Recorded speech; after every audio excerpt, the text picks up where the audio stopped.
Adolf Hitler. இந்த பேரை கேள்விப்படாத ஆளே இருக்க மாட்டோம். சாதாரண ஆளை பிறந்த இவர் ஜெர்மனியை ரூல் பண்ண ஒரு சர்வாதிகாரியாக மாறினார்.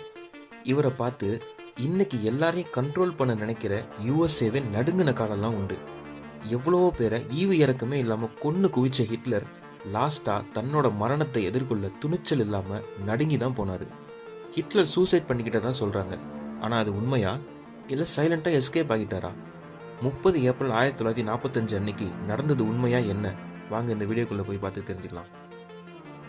முதல்ல ஹிட்லர் யாருன்னு பார்த்துருவோம். 1889 தான் ஹிட்லர் ஆஸ்திரியாவில் பிறக்கிறாரு. இவர் கலைத்துறையில் சாதிக்கணும் அப்படிங்கிறது தான் இவரோட ஆசை. ஆனால் அது நடக்கலை. ஃபர்ஸ்ட் வேர்ல்டு வாரில் ஜெர்மன் இராணுவத்தில் சேர்றாரு. ரொம்ப தீவிரமாக சண்டையும் போடுறாரு. ஜெர்மன் துரதிருஷ்டவசமாக ஆக்சுவலாக ஃபர்ஸ்ட் வேர்ல்டு வாரில் தோற்று போகுது. ஹிட்லர் இதில் ரொம்ப பாதிச்சிட்டாரு. ஆனால் இந்த போர் தான் அவரோட வாழ்க்கையே மாற்றுச்சுன்னு சொல்லலாம். ஃபர்ஸ்ட் வேர்ல்டு வார்க்கு அப்புறம் ஜெர்மன் ரொம்ப பொருளாதார நெருக்கடியில் சிக்குச்சு. அந்த சமயம் நாஜி கட்சியில் ஹிட்லர் ஜாயின் பண்ணுறாரு. அவரோட அசத்தலான பேச்சு திறமையால் சீக்கிரமாக அந்த கட்சிக்கு தலைவராகவே ஆகுறாரு. ஜெர்மனியோட பொருளாதாரத்தை மீட்டு எடுக்கிறேன் அப்படின்னு அவர் பேசின ஹிட்லரோட பேச்சு மக்களை ரொம்பவே கவர்ந்துச்சு. 1933 நடந்த எலெக்ஷனில் ஹிட்லர் ஒரு வழியாக ஜெயிச்சு ஜெர்மனியோட சான்சலராகவும் மாறுறாரு. அதுக்கு மேலே தான் ஹிட்லரோட சர்வாதிகாரமும் ஆரம்பிக்குது. ஹிட்லர் யூதர்களை வெறுத்தாரு, பல மில்லியன் பேரை கொன்று குவிச்சாருன்னு எல்லாருக்கும் தெரியும். ஆனால் ஏன்? ஹிட்லரோட இனவெறியும் பொறாம குணமும் தான் இதுக்கு காரணம்னு சொல்கிறாங்க. 1920s ஜெர்மனி பொருளாதார ரீதியாக ரொம்ப டவுனில் இருந்தப்போ யூதர்கள் மட்டும் பெரிய பெரிய பிஸ்னஸ் மேனாகவும் பணக்காரங்களாகவும் ஜெர்மனியில் இருந்திருக்காங்க. தன்னோட நாட்டு மக்கள் இனம் முன்னேறாம இருக்கு, ஆனா வேற இனத்தை சேர்ந்த யூதர்கள் எப்படி முன்னேறலாம்னு ஹிட்லருக்கு பொறாம எக்கச்சக்கமா வந்துருச்சு. அதோட ஃபர்ஸ்ட் வேர்ல்டு வார் டைம்ல யூதர்கள் ஜெர்மனிக்கு சப்போர்ட் பண்ணாததுனால தான் ஜெர்மன் தோத்துச்சு அப்படின்னு ஹிட்லர் நம்பினாரு.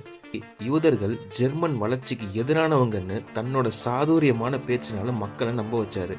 இதோட விளைவு பல மில்லியன் யூதர்கள் ஹிட்லரால கொடூரமா சித்திரவதை பண்ணி கொல்லப்பட்டாங்க. அன்னைக்கு நாள்ல இது மிகப்பெரிய மனித உரிமை மீறலா பல நாடுகளால பார்க்கப்பட்டுச்சு. சரி, ஓகே, இவ்வளோ சர்வாதிகாரம் பண்ற ஹிட்லரை ஏன் மற்ற நாடுகள்லாம் சேர்ந்து கேள்வி கேட்கல, ஏன் எதிர்க்கல? ரீசன் ஹிட்லரோட ஆர்மி. ஹிட்லர் ரூல் பண்ண ஸ்டார்ட் பண்ணதுமே ஆர்மியை மற்ற எந்த நாடுகள் கிட்டையும் இல்லாத அளவுக்கு ஸ்ட்ராங் பண்ணாரு. ஆர்மியில் புது புது இன்வென்ஷன்ஸ்க்கு பயங்கரமாக செலவு பண்ணாரு. ஹிட்லரோட ஆர்மியோட பவர் வேற எந்த நாடுகள் கிட்டையுமே கிடையவே கிடையாது. ஹிட்லர் ஒரு சீக்ரெட் வெப்பன் யூஸ் பண்ணாரு. அதுதான் பெர்விட்டின். இது வேற ஒன்றும் கிடையாது. ஹிட்லர் தன்னோட மெடிக்கல் டீமை வச்சு கண்டுபிடிக்கப்பட்ட மாத்திரை. இது சாப்பிட்டா சோல்ஜர்ஸுங்க 50 மணி நேரம் வரைக்கும் தூங்காமல் சண்டை போடுவாங்க. வலி அவங்களுக்கு தெரியவே தெரியாது. ஹிட்லரோட ஸ்ட்ராட்டஜிக்கு இதுதான் பூஸ்ட்னே சொல்லலாம். இது மற்ற ஆர்மிக்கு பெரிய சவாலாக இருந்துச்சு. எப்படி இவங்க எனர்ஜியாக சண்டை போடுறாங்க அப்படின்னு குழப்பமாகவும் இருந்துச்சு. சரி, இவ்வளோ பண்ண ஹிட்லர் வேர்ல்டு வார் 2 ஜெயிச்சாரான்னு கேட்டால் அதுதான் இல்லை. செப்டம்பர் 1, 1939 ஜெர்மன் போலந்து மேலே அட்டாக்க ஆரம்பிக்குது. இதுதான் வேர்ல்டு வார் 2க்கு ஒரு விதையாகவும் இருந்துச்சு. பிரான்ஸும் யூகேவும் சேர்ந்து ஜெர்மனிக்கு எகைன்ஸ்டாக வார் டிக்ளேர் பண்ணாங்க.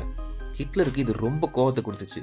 ரொம்ப ஃபோர்ஸாக அட்டாக் பண்ணி யூரோப்பில் பல கண்ட்ரிஸை ஹிட்லர் ஜெயிச்சுக்கிட்டே போனார். கிட்டத்தட்ட 6 வருஷம் போர் நடந்துச்சு. பல மில்லியன் உயிரிழப்புகளும் நடந்துச்சு. ஆனால் லாஸ்ட்டாக Soviet Union, UK, France, Russia, யூஎஸ்ஏன்னு எல்லா நாடுகளும் சேர்ந்து ஜெர்மனின்ற ஒரு நாடை எதிர்த்து போர் பண்ணாங்க. இந்த கூட்டு முயற்சினால ஜெர்மன் படை கொஞ்சம் கொஞ்சமாக வீழ ஆரம்பிச்சது. ஜெர்மன் சோல்ஜர்ஸால் தாக்கு பிடிக்க முடியாமல் ஜெர்மன் கொஞ்சம் கொஞ்சமாக தோக்கவும் ஆரம்பிச்சது. தன்னோட நாடு தோக்கிறத பார்த்த ஹிட்லர் எதிரிங்க கிட்ட மாட்டிக்க கூடாதுன்னு பயப்பட ஆரம்பிச்சாரு. பல லட்சம் பேரை கொன்று குவிச்ச ஹிட்லர் தன்னோட மரணம் நெருங்கிறத பார்க்குறப்போ நடுங்கி போனார். இதுக்கிடையில 16 வருஷங்களா ஒரு பொண்ணு ஹிட்லரை லவ் பண்ணாங்க. அவங்க பேர் ஈவா. ஆனால் ஹிட்லர் போர் பண்ணுறதுலையும் ஜெர்மனியை முன்னேற்றதுல மட்டுமே தான் லைஃப்பை ஃபுல்லாக செலவு பண்ணாரே தவிர இந்த பொண்ணு மேலே அவ்வளோவா அக்கறை காமிக்கலை. கடைசியில் ஆனால் எப்படியும் சாக போகிறோம் அப்படின்னு தெரிஞ்சதுனால அந்த பொண்ணோட ஆசைப்படி கல்யாணம் பண்ணிக்கிட்டு செத்துடலான்னு ஹிட்லர் முடிவு பண்ணுறாரு. ஸோ தன்னோட லவ்வர் ஈவாவை கூப்பிட்டு ஏப்ரல் 28 நைட் 1945 கல்யாணமும் பண்ணிக்கிறாரு. ஆனால் இந்த கல்யாணம் அடுத்த 40 மணி நேரங்கள்லேயே முடிவுக்கு வந்துடுது. அதாவது ஏப்ரல் 30, 1945 ஹிட்லர் சைனைட் சாப்பிட்டு த ஒய்ஃபையும் சாப்பிட வச்சு 2 பேருமே சூசைட் பண்ணிக்கிறாங்க. தன்னோட பாடி ரஷ்யாவுக்கு கிடைக்க கூடாது, என்னை எரிச்சிருங்க என் பாடியை அப்படின்னு தன்னோட சோல்ஜர்ஸ் கிட்ட ஹிட்லர் சொல்லிட்டு செத்துட்டதா சொல்கிறாங்க. இறுதியாக மே 8, 1945 அஃபீஷியலாக ஜெர்மனி சரண்டரும் ஆகுது. இதுக்கு இடையில தான் ஒரு ரூமரும் ஸ்ப்ரெட் ஆக ஆரம்பிக்குது. ஹிட்லர் அர்ஜென்டினாவுக்கு தப்பிச்சு போயிட்டாரு, அவர் சாகலை, ஹிட்லர் உண்மையாக சூசைட் பண்ணலை அப்படின்னு சோவியத் யூனியனும் ரஷ்யாவும் சொல்ல ஆரம்பித்தாங்க. இதுக்கு ஏதுவாக ஹிட்லரோட பாடி கம்ப்ளீட்லி எரிச்சிட்டதுனால அதை டெஸ்ட் பண்ணுறதுக்கு எந்த பார்ட்ஸுமே கிடைக்கல. சின்னதாக எலும்பு துண்டுகளும் ஹிட்லரோட பற்கள் மட்டும் கிடைச்சதா ரஷ்யா சொல்லுது.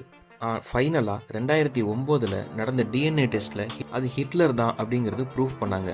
நெருப்பு மாதிரி தோன்றி புயல் மாதிரி சண்டை போட்ட ஹிட்லர் கடைசியில் தன்னோட மரணத்தை பார்த்து பயந்தது தான் ஹிஸ்ட்ரி. பல விஷயங்களை யோசித்த ஹிட்லர் ஒரு விஷயத்தை யோசிக்காமலே போயிட்டாரு. அது என்னன்னா, எல்லாத்துக்குமே ஒரு முடிவு உண்டு.